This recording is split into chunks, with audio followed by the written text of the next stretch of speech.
The New York Islanders have made the move. Lane Lambert out as head coach. Lou Lamoriello brings in Patrick Waugh. We'll talk about why this move was necessary and what's next for the New York Islanders coming up on this special episode of the Locked On Islanders podcast. Your Locked On Islanders, your daily podcast on the New York Islanders. Part of the Locked On Podcast Network, your team every day.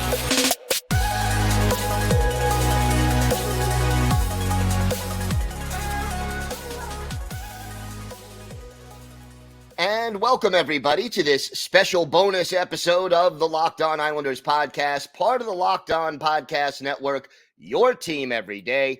I want to thank everyone who makes Locked On Islanders your first listen every day. Don't forget to subscribe on YouTube or wherever you get your podcasts so you can get new episodes as soon as they drop. This special episode is brought to you by FanDuel. Make every moment more. Right now, new customers get $150 in bonus bets guaranteed when you place a $5 bet. Visit FanDuel.com/LockedOn to get started. Big news for the New York Islanders. Lane Lambert out. Patrick Waugh, the Hall of Fame goaltender, the new head coach. We're going to break all of this down for you. But first, if there's something Islanders related on your mind, if you have a question, a comment, maybe a topic you'd like us to discuss on a future episode, email us at lockedonislanders@gmail.com. And if you leave your first name and where you're from, we're happy to mention you on the show when we discuss whatever's on your mind. You could also follow the show on X at Locked On Isles, and you could follow me, Gil Martin, on X at Ice Wars, NYR VSNYI. We'll keep you up to date on all things Islanders all season long, and I am also live tweeting during nearly every Islanders home and road game. So join me for some instant insight and analysis. And it's great to talk Islanders hockey with you, game time or anytime. Well, Friday night's loss to the Chicago Blackhawks in overtime was the last straw. Lane Lambert relieved of his duties as head coach of the New York Islanders on Saturday. Patrick Waugh is now the new head coach. Islanders going 0-3-1 on this road trip, picking up 1 out of a possible 8 points. And look, realistically, and everydayers know that we've been discussing this on the show for a while, but this team just wasn't responding to Lane Lambert. And I'm not going to say Lane Lambert isn't a good coach. I'm not going to say, that he's incompetent. None of that is true. He's been in this league for quite some time. But the fact of the matter is that Lane Lambert, the team was no longer responding to what he was trying to do. And when a team continues to make the same mistakes over and over again, when you see the giveaways in your own zone, the failure to pick up players and allow them easy entry into the defensive zone, the just repetitive lapses in play where this team will play really well for 5-10 minutes, a period, sometimes even 2 periods, but then have such a terrible breakdown that clearly, something is just not going right. And anything they had is lost in the shuffle. When all of that continues to happen, and you have a team that had playoff aspirations and ends up with a record right now of 19-26, that's just not going to get the job done. And, the Islanders are now in 6th place in the Metropolitan Division, but they're only 7 points out of 2nd place, and they have a game in hand on Philadelphia. So, the season, there is still a little time left to turn this season around. And, having 11 loser points, while it's kept them in the fight, it's not good enough to get you to the playoffs. You're not going to make the playoffs by getting 1 point because you lost in overtime or in a shootout so many times.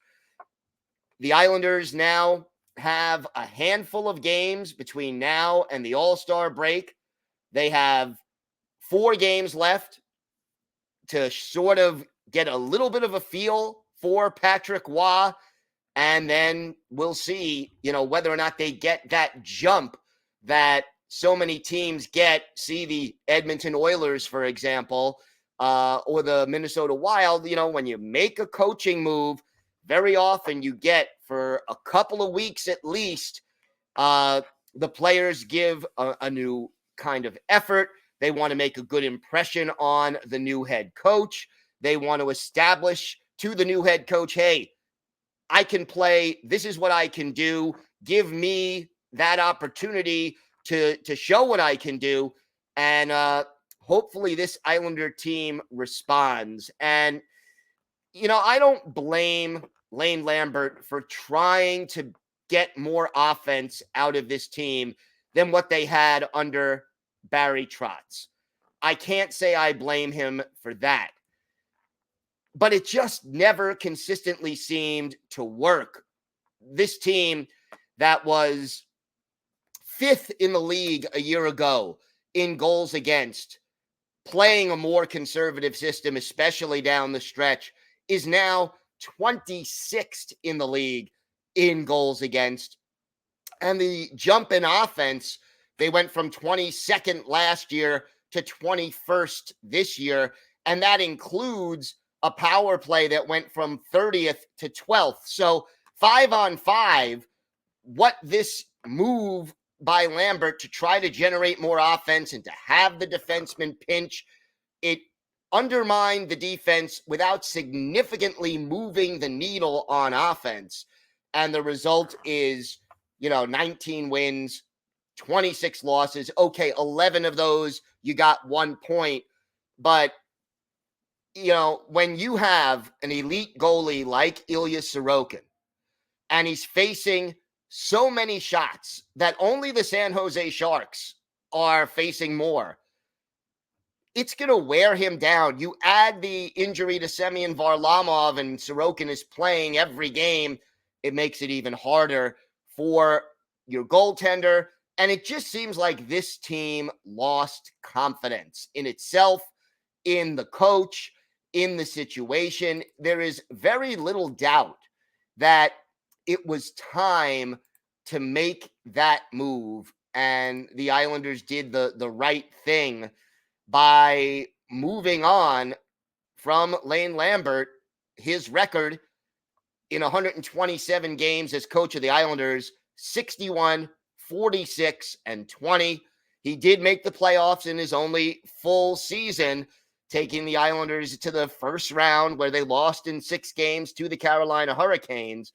But that's it for that's going to be it for Lane Lambert. He is moving on. And I think if you saw his post-game press conference after the overtime loss in Chicago on Friday, here's what Lane Lambert said, essentially calling out his players in public. I don't feel the team is anywhere near where it can be or should be. We have some players on the team that we clearly need more from. Unfortunately, Lane Lambert was not able to get that more from enough of these players to keep his job. And Lou Lamoriello made the only move he could make in moving on from Lane Lambert. Now the question becomes, what do we have here in Patrick Roy? Is this going to be how big of a change? What do we expect from Roy? What are his credentials? We're going to talk about that and a whole lot more coming up on today's Locked On Islanders podcast. Today's episode is brought to you by your friends at eBay Motors. Passion, drive, and patience. What brings home the winning trophy is also what keeps your ride or die alive. eBay Motors has everything you need to maintain your vehicle and level it up to peak performance. from superchargers, roof racks, exhaust kits, LED headlights, and more.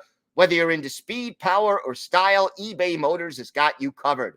With over 122 million parts for your number one ride or die, you'll always find exactly what you're looking for. And with eBay Guaranteed Fit, your part is guaranteed to fit your ride every time or your money back. Because with eBay Motors, you're burning rubber, not cash. With all the parts you need at the prices you want, it's easy to turn your car into the MVP and bring home that win. Keep your ride or die alive at ebaymotors.com. Eligible items only. Exclusions apply. eBay Guaranteed Fit, only available to U.S. customers.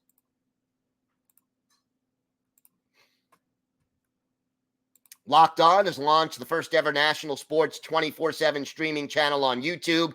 Locked On Sports Today is here for you 24/7, covering the top sports stories of the day with the local experts of Locked On, plus our national shows covering every league. Go to Locked On Sports Today on YouTube and subscribe to the first ever national sports 24/7 streaming channel.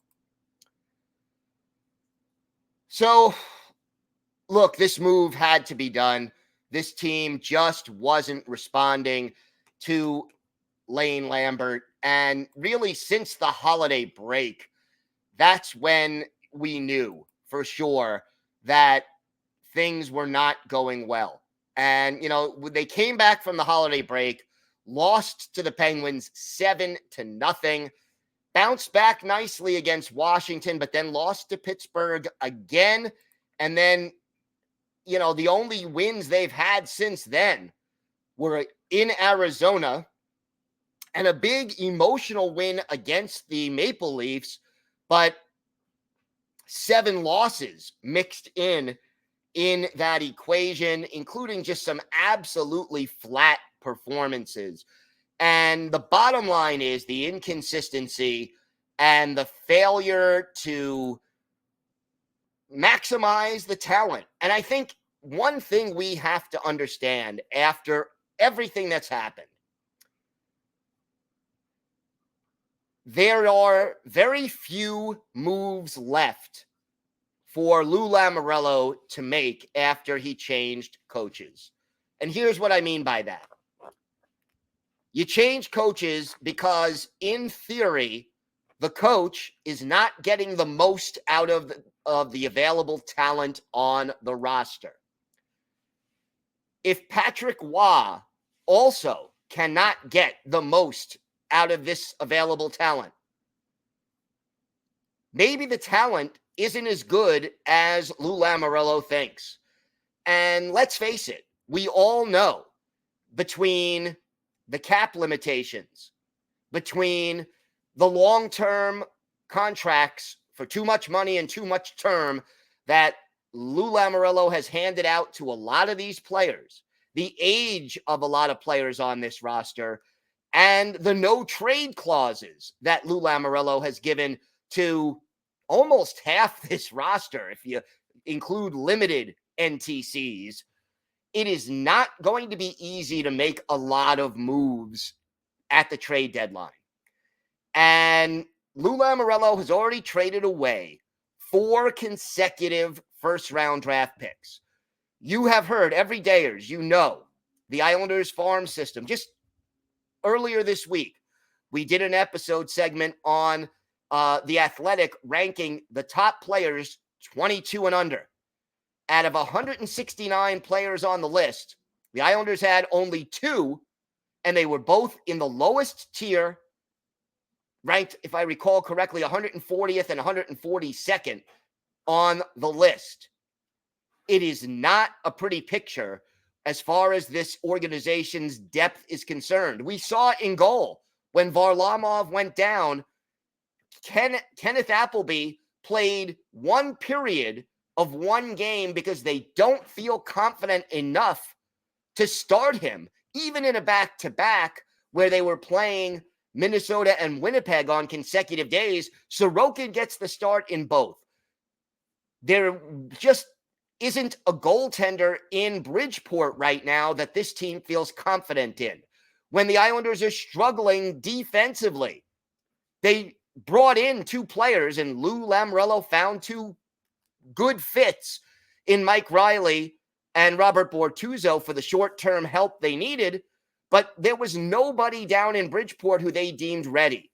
Ruslan Ishkakov, who is the best player right now in Bridgeport, has yet to be called up by the Islanders, no matter what is going on above them.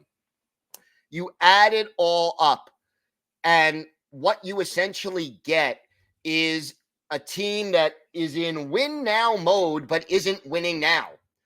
And yeah, Lou could pull off another trade. He better not trade away a 5th consecutive first-round pick.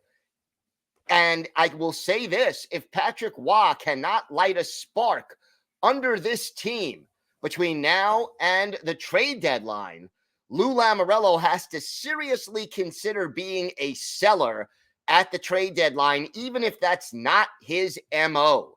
Because if this group, if Patrick Waugh, the coaching change, cannot light a fire under this group and get them to play well, the only other answer is that the team that Lou Lamoriello constructed is just not good enough to compete, and therefore you need to strip it down and rebuild.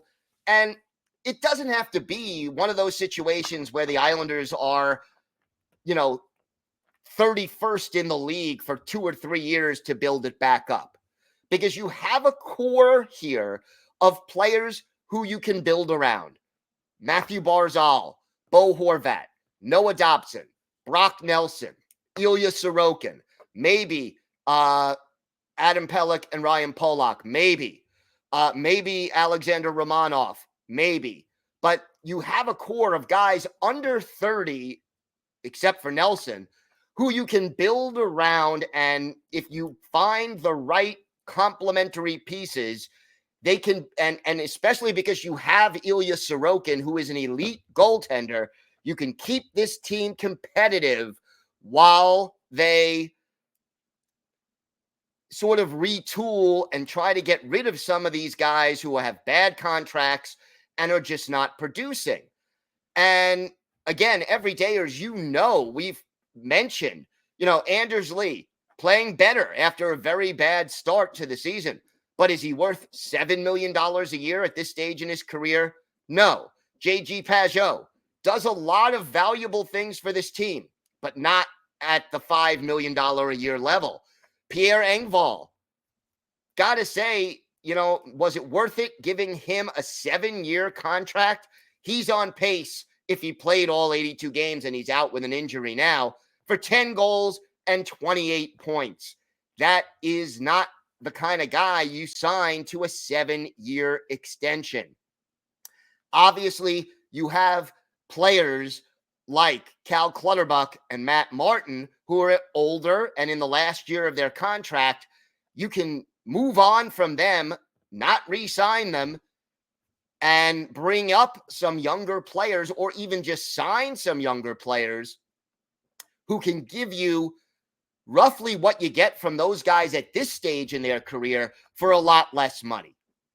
And if you're smart, if this team does not respond to Patrick Waugh, you could trade those guys away at the trade deadline, even if you're getting a 5th or 6th round pick or a mid-range prospect.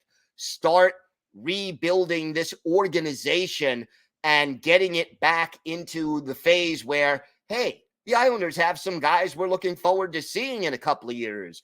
Or if this guy gets hurt, we know we can count on these 2 or 3 players who are in our system who can come up and give us a few games. The repair of the organization has to happen right now after moving on from Lane Lambert and hiring Patrick Waugh.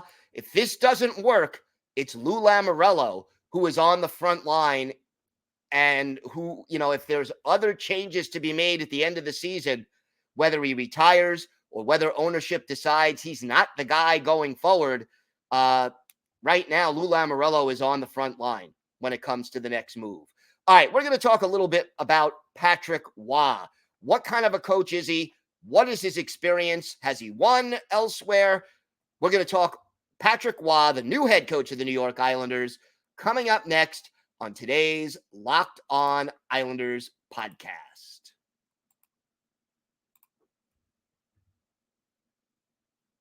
Today's episode is brought to you by FanDuel. The NFL regular season is over. The playoffs are here, but there's still time to get in on the action with FanDuel, America's #1 sportsbook.